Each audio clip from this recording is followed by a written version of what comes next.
morning, beautiful people. Welcome to the Younib Breakfast Show with me, Peninah Wachera. I hope you guys have woken up well and are excited to face this day. Today, I'm really excited for the conversation we're going to have. And remember, guys, it's always important to send in your morning affirmation so that you can always have a positive mood to start your day. As it is the norm here at the Younib Breakfast Show, let's go straight to the morning bite of the day.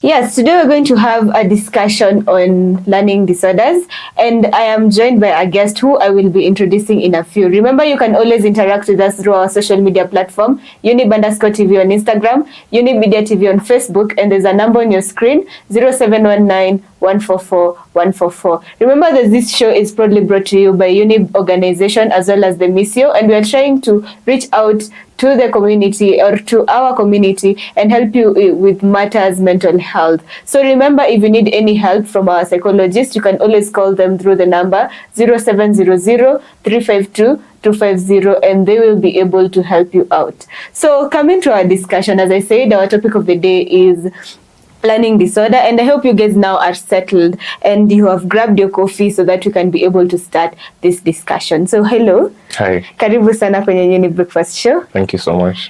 Please look at the camera and tell us who you are, what you do. My name is Gedaliah Odoyo. I'm a counseling psychologist. I happened to work with persons with living disabilities, and learning disorders is one of the things that they go through. Okay, so karibu sana, and we're really excited to learn from today's conversation. Okay, so to start us off, what is learning disorder? So you find that learning disorders are persistent difficulties that affect people on their day-to-day activities or their day-to-day basis, and you end up to find out that they are things that affect how people process simple stuff that will be normal to a normal person. Yeah. So is there a difference between learning disabilities and maybe learning challenges? Yes, challenges can be temporary, but learning disabilities, you might end up staying with them for the rest of your life. Yeah. So now, guys, you've gotten to understand what learning disorder or disability is all about. So what are the types of learning disorders? So we have dyslexia. I think it's one of the most known. It's where people have challenges in reading, like they see words all over their faces. And then we have dysgraphia. So this is a person who has a challenge in writing, and maybe just the simple fine motor skills, like they cannot hold things on their hands. And then we have dyscalculia. So you find these are people who have a struggle with maths. They cannot do maths, no matter the sum, no matter how simple it is to you. And then we have people who have ADHD. But the reason why we're bringing ADHD to the group is because ADHD deals with concentration.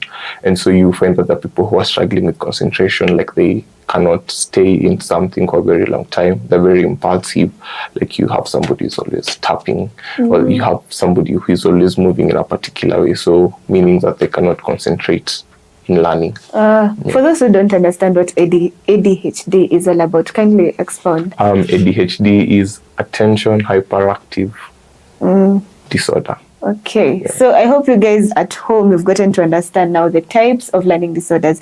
And najua most of you guys, if you've watched most movies, like there are movies that zimetuonyesha about the learning disorder, most of it enye iko involved with dyslexia, and we've been seeing, but I know many people here in Africa don't seem to understand or to see that learning disorder is really something that even young people are going through. Because I remember when we were in school, you could not, our teachers could not even tell that you have a challenge when it comes to your learning. All of you are expected to pass. All of you are expected to do as well as the number one, because we were always rated by, why, if this person can do this, why can't you do this? And it's about time we understand that not everyone is the same, and there are people who have different challenges, different disorders that can make them not be able to be like the other people in their class, right? So how do learning disorders really impact individuals in the different types of or parts of their lives? Just as you have given an example of how your basis of knowledge is rated with somebody else, because number one, you all have different IQs. Yeah. So, okay, do you have to say IQ in full or just IQs? It's okay. Yeah. So you have people with different IQs. And so you find that depending on where a person is coming from, then you'll realize that they are affected with different things. And so if you with a learning disorder and a teacher keeps on comparing you to another person, like, you know, why are you not like this other person? Then, and also sometimes it can be even crazy, like your siblings in the same class. And one sibling is, you know, a bit, has a higher IQ than the other sibling. So you find that the teachers will be like, so if your sibling is doing this, and why are you not doing this? Then you come to realize that now that affects the mood of the student. Then the student will want to seclude themselves. Then it just ends up affecting even how they interact. And maybe if they had any other thing that doesn't entail reading or learning, then they end up failing in class. So that's one of the impacts that you get when learning disabilities or disorders are not really explored. Is there any other? Well, basically, it just like the individual may struggle in academics. Like, I feel like learning or like reading is part and basis of who we are. So every day when you struggle with something simple like learning, then it affects the rest of the things. That means that you can't have conversations, because how will you have conversations and yet you struggle to do very simple tasks that you have? And as I said, you'll feel isolated, you'll feel frustrated, and then now that leads to behavior. So behaviors where somebody just overreacts over a very simple thing because they don't understand why they're doing or why whatever they're doing is happening. But now you see the moment you keep on being in a baggage, or the moment you keep on forcing somebody to do something that they are not comfortable with, or they don't understand what is happening, then it ends up affecting the rest of their life. So we've gotten to understand that the impact that learning disorder may bring is maybe isolation, self-esteem issues, and also social interactions, like somebody who has it atakuwa withdrawn. So I want us now to go to the common signs and symptoms. What can a parent or a teacher really look at to know this child has a learning disorder? So basically, you can find somebody who has difficulty in writing. They have difficulty in reading. They have difficulty in maths, you know, like basic, and he is already beyond a particular age where, you know, they should be like, this one, Anifa kwasha pata hiyo kitu. And now they are not there. And then you might find that they have very poor organizational skills, like they don't know how to organize themselves, they don't know how to manage time, they don't know how to manage their surrounding. Then you can find that they're constantly in frustration. One thing I have realized about human beings, when you don't understand what is happening to you, you end up being frustrated.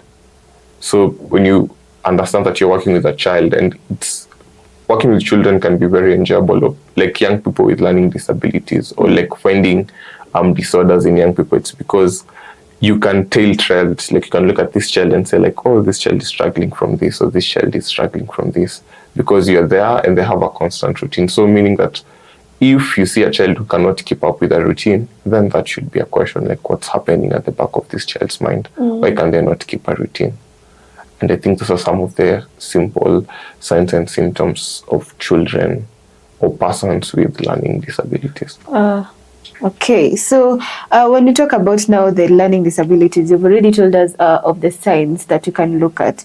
How can maybe, or how is learning disorder really diagnosed when it comes to children, and what are the assessment tools? Oh, basically, you can find that there are standardized tools that are used to do assessment. And then, like, it is very ideal to try and diagnose a child at an early age, because, like in every other thing, things can be mitigated, it can be controlled. So at an early age, if a child, you understand that a child has a particular issue like ADHD, it is very easy to see with a child because they can't keep attention for a very long time and they're very easily distracted. And so it's very easy to assess that from an earlier age. And then now you can use the standardized tools, and then the psychoeducation that you can do, that you can do with your children. But obviously you need to take them to a specialist. So at the end of the day. I hope you guys are following up when it comes to learning disabilities, and it's about time that we start spreading the news of these things, because many people don't know how learning disorder is common to so many people. And I know our guest here will really tell us that it's more common even here in Africa, because many people usually think that it's something abroad. Like when you hear about learning disorder, wanafikiria tu hiyo ni kitu ya majuu. But in real sense, it's something that affects all human beings, no matter the race. So I want us, as we think about learning disorder, as we think about how we can be able to help our children who have learning disorder, I want us to take this short break and we'll be back with more.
Welcome back. This is still the Younib Breakfast Show with me, Peninah, Wachera, and my guest here. And today we're speaking about learning disorders. And before the break, we've been enlightened more on what learning disorder is all about. And also we've gotten to know the types of learning disorder. So remember, you can always ask your question through our social media platform, Younib_TV on Instagram, Younib Media TV on Facebook. And there's a number on your screen. You can SMS or WhatsApp 0719 144 144. Remember, if you need any psychological help, you can always call 0700 352 250, and our psychologist will help you with any problem concerning your mental health issues. So coming back, we know that we are growing in terms of technology, and at this point we've seen that everything is changing through technology. So how can technology be utilized to assist individuals with learning disorders? So you come to find that you can develop softwares like text to speech. So, they listen,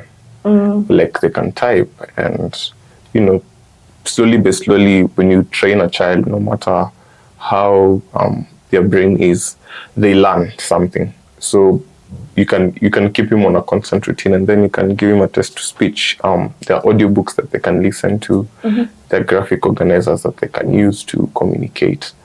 And those are some of the few things that they can use to express. However, I don't believe that in Kenya we are there yet, because learning disorders is not like a heavy priority. Like, I feel like most of mental health in Kenya is not like a heavy priority for people.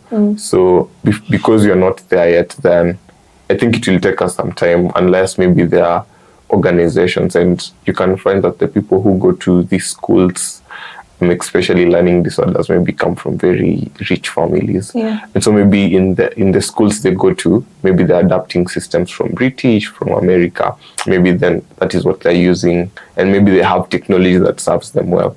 But maybe now when you look at the schools, but like maybe a simple, and maybe some of the learning disorders, maybe you expect them to be deaf and dumb, so they're using sign language to communicate. But now, in regards to technology, I don't think we're there yet as a country. So we need to really invest more when it comes to technology, as that is in Kenya. Actually, we invest more in research on learning disorders, and then from the research, then we'll get relevant technology. Okay. Actually, when you've mentioned that, I really remembered. I have, there are people outside, when you see the difference between people with learning disorders, even mental health disorders, they are well taken care of in different countries compared to our own African countries. And I think this is time for us to rise and also take care of these people, because they're also human and they also deserve to live a comfortable life with their problems, right? So coming back to the conversation, or to the next question, you've already spoken to us about the signs. So let's talk about now strategies. What are some of the effective strategies and interventions that we can do to support individuals with learning disorders? So you can find some strategies like individualized education plans. So these are plans that are really tied to this individual, and actually that is what they do in America. They develop plans for a particular individual. So for example, it was used as an individual. So you find that so Peninah has particular, let's say, dyslexia, and maybe Peninah's base mental health or disorder is autism. So they'll know, like, this works with Peninah and this will work with Gedi. So individualizing a plan to the individual. Though that means that it's a lot of work and it needs a lot of commitment to the person who is helping the individual to be better. And then we have 544 plans. So 544 plans help an individual to be better with the learning environment. So those are some of the small things that you can focus as you try to assist the individual to be better. And then we have explicit instruction.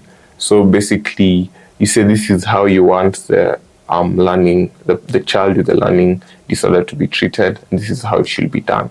And so it is a simpler way to help the person be better, because I believe it's all about the routine you want to put the person into, and as long as they loop and get into the routine, then it is easy for them to be better and to get to their full potential. Okay, so you've said about the strategies, and something curious. I have a curious question. Do you think that schools should also get to start their own side of specifically to help the people with learning disabilities? Yeah, this is for the school. So basically, it's for the parent to start the conversation, like, my child has this issue. I think because we still see all these things as taboos, then it is very difficult. I remember some time back, I was doing community service in Muchina. I hope I said that right. And they brought a child. I think she either had cerebral palsy or just a particular type of psychosis. And so, like, first of all, the child was being hid from people, and you come to realize that most of these challenges, or maybe they're mistreated or they're abused. And so the fact that parents don't protect their children because they see them as taboos or they lock them up, then we can never have this conversation upright. But the goodness and the good thing that America has done is they have focused on making sure that as long as your child has, education in America is free. It's like the first 12 years. And so these children with learning disabilities, or children with mental health challenges, especially autism, or they call it ASD, who are the spectrum, then you come to realize that these children will go through school and the government will pay for them maybe until they die. So that they're taken to schools that are trained automatically, because you cannot put a child with a learning disorder on the same space that you can put the child who is just normal, because there's going to be a lot of pressure. So it's good when you put them in the same space. And also, depending on who a person is, then you'll find that the child will be highly encouraged to do better if they have that understanding of doing better. Okay, so we've gotten to understand now all about the strategies, or effective strategies that we can be able to employ to be able to help the people with learning disabilities. Kenya, we have a lot of things that we believe are right. Those are the misconceptions. So what are the stigmas when it comes to learning disorder? First of all, I think we see learning disorder as a sign of low intelligence. And so I think you shared earlier that a teacher will tell you that, so why are you not doing this like your brother, or like why is number one doing this and you are here and you're not doing it? Yeah. But one thing you come to realize, it is just that they have a problem with reading, but maybe they can listen. Yeah. So automatically you need to find other motives to encourage that child to be better. And then you find that learning disorders are difficult, and they're difficult people to handle. Maybe I have a learning disorder, and maybe I'm dyslexic, and maybe I cannot read words because they bubble on my eyes. Yeah. But again, you realize that when I listen, I can maybe even spell it out because I've been trained time and time and time after that. And then obviously in Kenya or in Africa, everything is a taboo. Everything that doesn't sound right is a taboo. So that's a misconception. And then sometimes maybe you're cast. So that can be another misconception. But we come to understand that, the environment can play heavily. Maybe there's a problem during birth, there's a problem with the mother, maybe the mother was alcoholic and the child develops. There are medications that you're not supposed to take, I think, while you're pregnant. Or maybe there's a weaker gene and it ends up affecting the issue. So those are some of the misconceptions that you find people struggling with. And also, I just don't understand, and I don't know whether to say this, but I just don't understand. I think here in maybe Kenya, we are not really exposed so much to see, but we don't have a very heavy rise of autism, unless, I don't know what happens when somebody leaves Kenya and goes abroad and gives birth. Maybe you find a child with Down syndrome, with autism, but here, I don't know where the disconnect is. So yeah, maybe more research is to be done to see whether we have the same cases as them, or and nobody's putting a keen eye on it, or there's just something that is happening that maybe I haven't put my finger, maybe I haven't done enough research to understand what is happening. Yeah. So it's about time that we start opening up to these discussions when it comes to learning disorder. Let's speak about it. If you're a parent who has a child who is going through a learning disorder, it's about time. Wache kumfungia, unamtoa, and you start having conversation about it. Have conversations even with other parents, with the teachers, and let them know that this person has a condition. And through that, we can be able to raise awareness to other people and also to our own schools, that we can be able to help those kids into becoming better people, right, in the right way. So if, for example, you have the teachers and the parents who are really working with people with learning disorders, how can they be able to take care of them? Actually, this is a field that needs a lot of training, because you realize whatever worked for this one, that's what I was saying about individualized plans.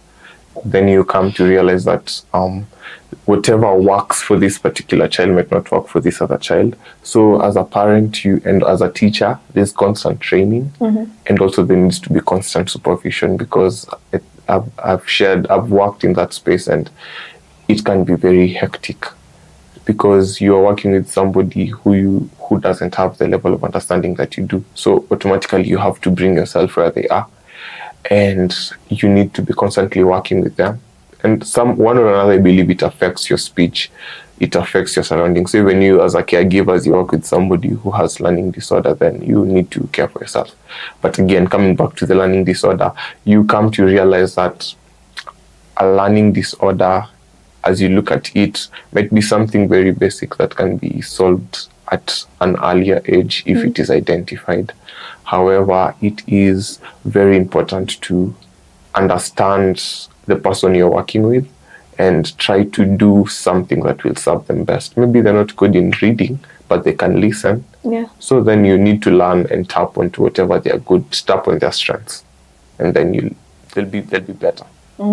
So I hope you guys have gotten to understand or to listen to the tips that you can be able to use to help your own children, to help your own students, and also to help maybe your sister or brother. And this can be really helpful for all of you so that you can be able to understand. Remember, it's important to also do your research. If you have taken your child na umepata akona a certain learning disability, there's the internet. You can always go look at how you can be able to help this child. And through that, you'll be helping yourself to help the kid, right? So I want us to take a short break and we'll be back with more concerning the topic at hand. Let's take this break and we'll be back.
Welcome back. This is still the Younib Breakfast Show with me, Peninah, Wachera, and my guest, and we are here to speak about learning disorders. Remember, you can always interact with us through our social media platform, Younib_TV on Instagram, Younib Media TV on Facebook, and there's a number on your screen. You can SMS or WhatsApp 0719-144-144. And if you need any psychological help, we have our psychologist here, and you can always contact them through the number 0700-352-250, and they will be able to help you out. So coming back to our discussion, is there anything to add when it comes to the environment in which parents or even caregivers can be able to bring or to have for the people with learning disorders? Actually, as a country, we are still handicapped because I believe that we need specialists in our schools. And I know teachers, I remember growing up, sorry, I have to bring this story out. And teachers will say, you know, I've learned psychology and I can read your mind. I don't think that was true. Yes, they learn a unit in psychology, but basically that cannot make you to be a specialist. So we need specialists in our schools. And then we need to encourage the persons or the children with learning disorders, and we need to have positive reinforcement. We need to, like put plans for them in place for them to be better, like meaning the environment needs to be safe for them. And then we need to provide to them clear expectations of like what they need to really do.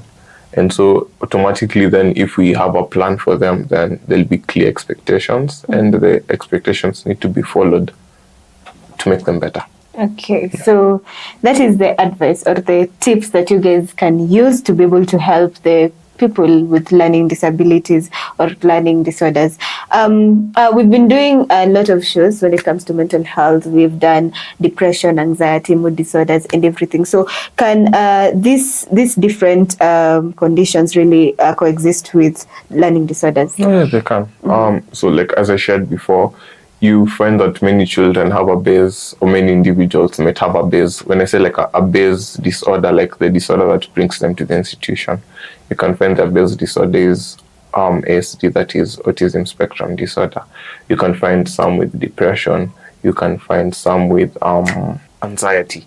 And then you come to realize then with the anxiety, then it leads to other things. So anxiety is a base disorder, and yes, you can find people with multiple disorders, bipolar, and then they're bipolar. You can find the schizophrenia and the dyslexic. So they can coexist in one space. Yeah. And what can parents do or caregivers do when they find their child have both learning disorders and also these conditions?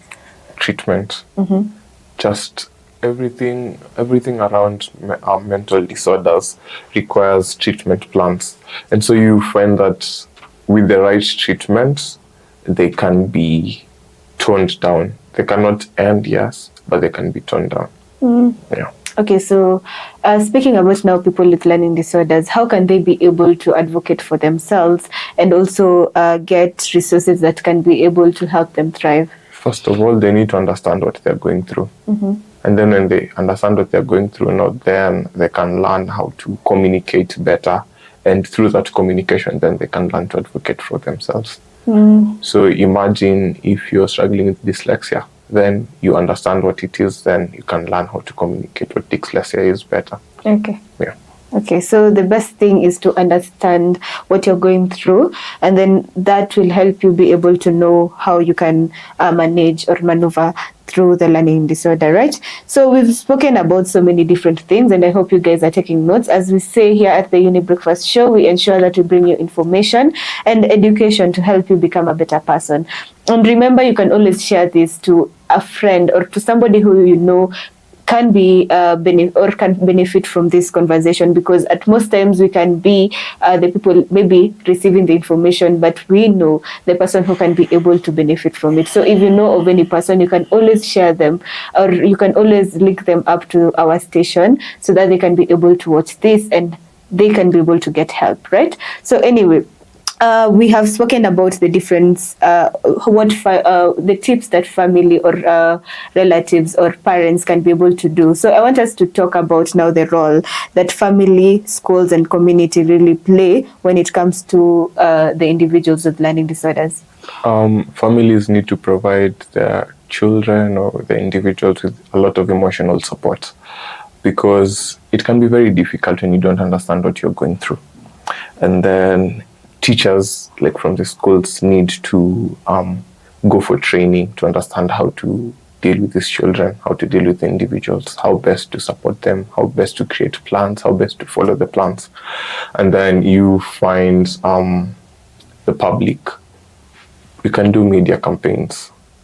We can have media days to just commemorate. We can just have many more conversations on how best, like what you're doing. This is, it's portraying something, you're trying to send a particular message. You don't know who's watching, you don't know who's getting to. Yeah. But again, it's very important to have this conversation out there, because it is not a curse, it is not a taboo.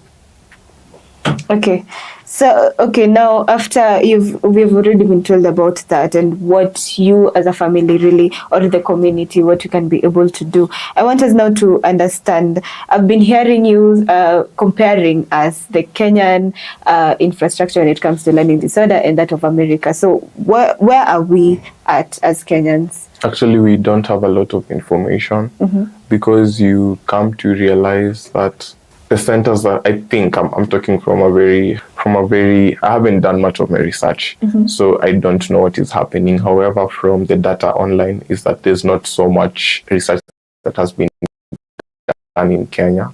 So basically, then that needs to be tackled. Again, as I said, as a country, you cannot mix, like, yes, there's that option of mixing them to bring encouragement, but again, there's going to be constant frustration because this one is higher, is like on a higher level. One child is high and the other child is low, and then that brings a lot of clashes. So as a country, we are not there yet, as I said before. And then I believe we need to do more research. We need to have more psychologists going to research and give us more solutions. Okay, it just skipped my mind. I've seen a child who is autistic